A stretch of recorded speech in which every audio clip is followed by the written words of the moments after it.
Hi guys, welcome to our channel mister Sisindri. Bigg Boss Telugu season 8లో తొలి elimination పూర్తి అయ్యింది. ఈ వారం ఈ సీజన్కి తొలి వారం కావడంతో ఎలిమినేషన్ ఉంటుందా అనే అనుమానాలు కూడా వ్యక్తమయ్యాయి. అయితే బిగ్ బాస్ తన పని తాను పూర్తి చేశాడు. ఇక ఈ సీజన్ మొదటి ఎలిమినేషన్లో భాగంగా బిగ్ బాస్ హౌస్ నుండి బెజవాడ బేబక్క ఎలిమినేట్ అయ్యింది.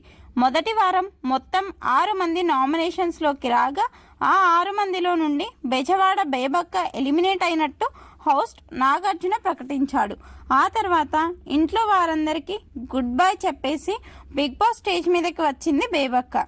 ఇక స్టేజ్ మీదకి వచ్చి నాగార్జున గారితో మాట్లాడి తన బిగ్ బాస్ జర్నీ ఏవి చూసుకున్న తర్వాత హౌస్లో ఉన్నటువంటి కంటెస్టెంట్స్తో మాట్లాడించాడు నాగార్జున.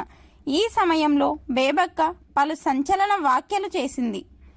ముందుగా అందరికీ ఆల్ ది బెస్ట్ అంటూ ప్రారంభించి సోనియాతో మాట్లాడుతూ, నువ్వు గేమ్ బాగా ఆడుతున్నావు, కానీ నీ గేమ్ కోసం ఎదుటి వారిని బలి చేస్తున్నావు, అది నీకే పాపం అంటూ చెప్పడంతో సోనియా ముఖం మాడిపోయింది. అయితే బేబక్కని ఒక్క మాట కూడా అనలేదు.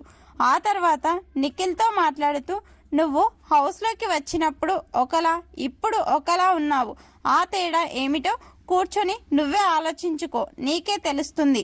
ఎవ్వరూ కరెక్ట్ కాదు, అలాగని ఎవరూ తప్పు కాదు ఈ హౌస్లో అంటూ చెప్పుకొచ్చింది.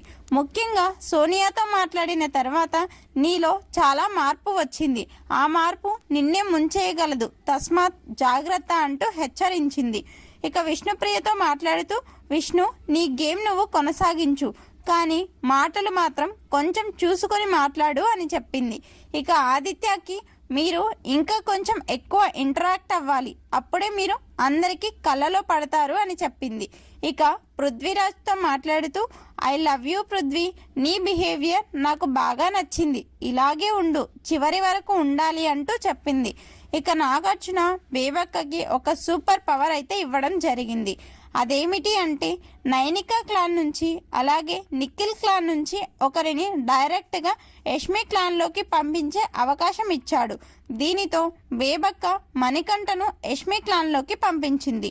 మొత్తంగా బిగ్ బాస్ స్టేజ్పై బేబక్క మాట్లాడిన ఈ వ్యాఖ్యలపై మీ అభిప్రాయాన్ని కమెంట్స్ రూపంలో తెలపండి. Please subscribe our channel mister సిసింద్రి.